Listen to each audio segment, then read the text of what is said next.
Let's invite another guest on the show, Rajesh Doraiswamy, the Joint Managing Director of Salzer Electronics, is joining us now. The company has just raised money through a QIP.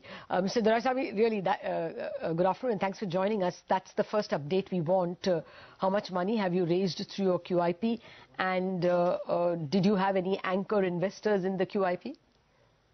We have just raised QIP for 62 crores by issuing 26 lakh shares at 235 rupees per share. We just closed the books yesterday. The issue is fully subscribed. We have a large Indian mutual fund who is anchoring our investment and another large FII anchoring it. I think the names of the funds will be public quite soon, and you will be seeing it in the BSE website. Hi Rajesh, afternoon. Could you tell us why have you raised this money? What will be the end use? And after this fundraising, what will the promoter holding stand at? We have raised funds. Actually, we are looking at a good growth for the next 3 to 5 years at the rate of around 25 to 30% CAGR.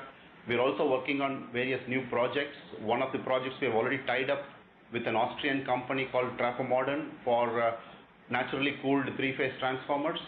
So the funds raised are going to be deployed on various brownfield projects that we are working on and new products that we are working on. And we see a robust growth for the next 3-4 years. Okay. And on the promoter stake, we are currently holding 30%, and post QIP issue, we will be down to around 25.5%. However, we have issued warrants to ourselves at around 251.45 rupees per share, which will be converted in the due course of 18 months from now. All right, got that. We understand that L&T holds over 20% stake in your company. Will they look to increase, decrease the stake, or will there be any other strategic initiative with them? L&T has been our business partner for almost 2 decades now. We have been working with Larsen & Toubro's electrical business group from 1994 onwards. We distribute our products through Larsen & Toubro. We also brand products to L&T. L&T has been very close with us, and they've become an equity partner in 2006. They currently hold 25.51% of our stake. I think post QIP they will be dropping to around 19.8 or 19.7%. The equity holding whereas the business is completely different. I think the business will continue with L&T. Today we get around approximately 40% of our revenue comes through L&T distribution network.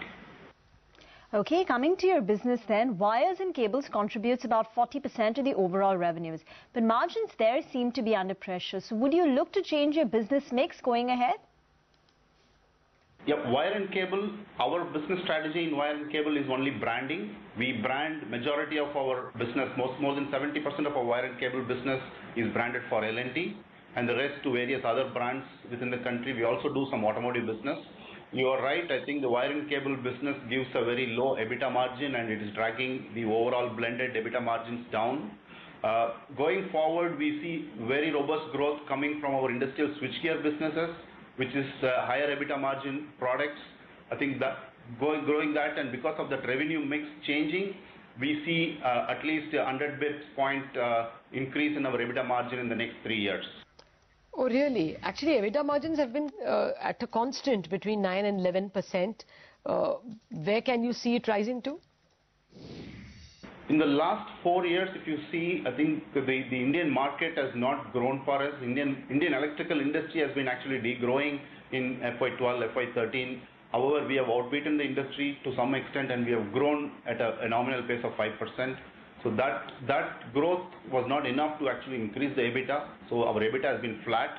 And more than that, the wire and cable business got merged into the main company in the year 2010. So from then on, I think we have been lingering at around 12.5% EBITDA margin. We definitely see the revenue mix changing. We see a robust growth because of our association with very large OEMs like Schneider and GE.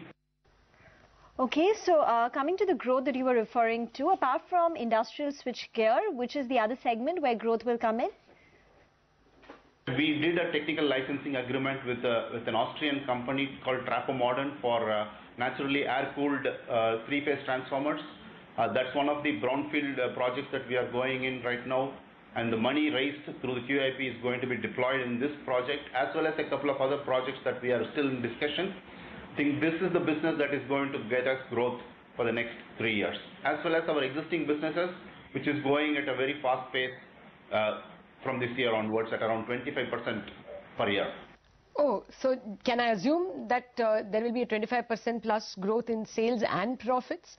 And what, next 1, 2, 3 years? Yes, I think we definitely foresee a top-line growth of 25% for next 3 years. Okay, next 3 years. That's a very confident sounding Salzer. Thank you very much, Mr. Doraiswamy, for all those details.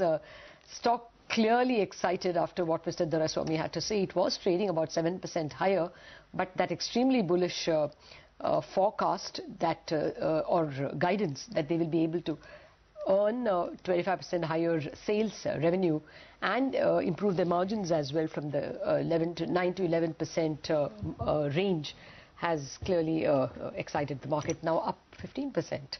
All right, we'll take a break on